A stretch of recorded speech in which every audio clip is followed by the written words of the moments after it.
Hello everybody, this is CSNaturalFitness. I am CS, and today we are going to isolate the rear delts. So firstly, before we do anything, we need to stretch.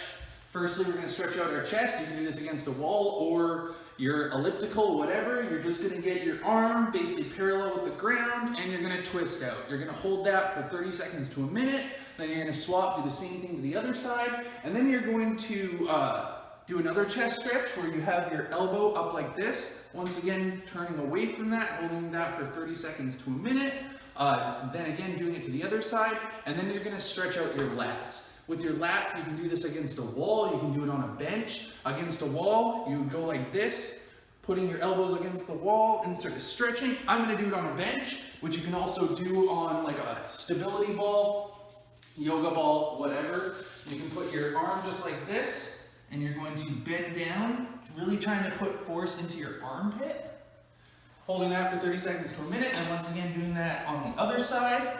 Why I say do that is because everybody's shoulders are very much pulled forward. We're always doing stuff pulled forward. We're going to need our shoulders to be able to go back for this exercise. Hopefully you can see this from this angle, but if you see my shoulders being forward, when I go to do like a rear delt fly, you can see my arm's not going very far back, so I'm not really getting that great range of motion. Well, if we get our shoulder back, you can see now I can get my arm much farther back.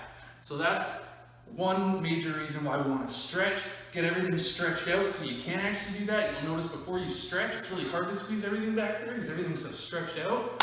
Anyways, moving on. So once we do all those stretches, we get everything nice and loose. What we're going to do is we're going to squeeze our traps together.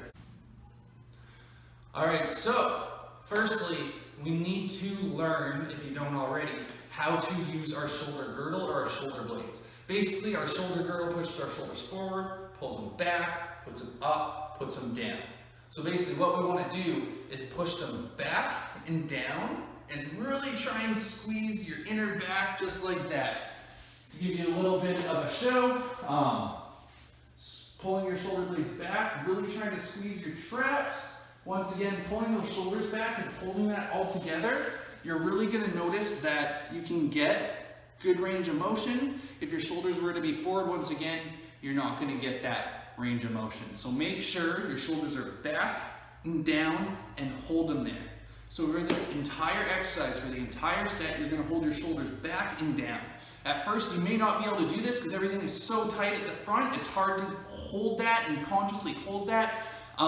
That's okay, just keep practicing it. Really focus on squeezing your shoulder blades down and back, and pretty much every exercise you do, get better at it. Okay, so back to the rear delts.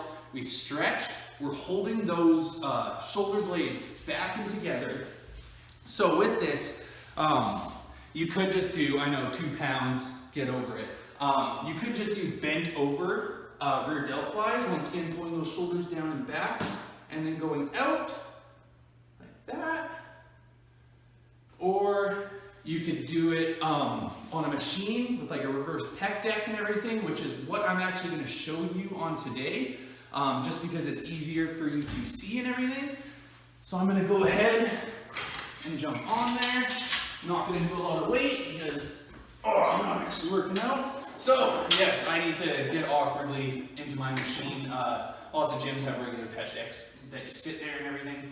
So what you're going to want to do, come and show like my shoulder blades. So typically when you do reverse flies or tees, you go like this. You go like that. Notice how my shoulder blades are going out and in. Out and in. So like I was saying before, with our shoulder blades, we want to hold them back and down the entire time. We don't want that shoulder blade action to happen. Saying that, unless you're really strong in there, it may be difficult to hold it completely still, but the less you can let it move and the more you just bend right at the shoulders, the better. So once you get that squeezing down and back and you can hold that as you go, start at a decently light weight and just really try and crank out some reps. With that, you don't want to do full range of motion where you're going forward, back. With that, you really actually want to go back as far as you can come just a bit forward past your body and go back. Go back. Once again, a decently light weight so you can crank these out. And really what you're trying to do is feel that muscle on the back of your arm.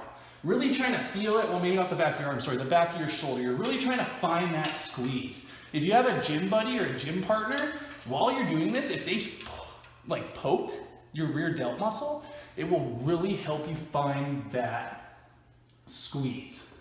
Up a little bit, babe. Over. Yeah, oh, yeah, right there, you go, that, oh, I feel it now, yeah, perfect, thank you. So yeah, while you're doing this, if you have somebody to poke that rear delt, that would really help.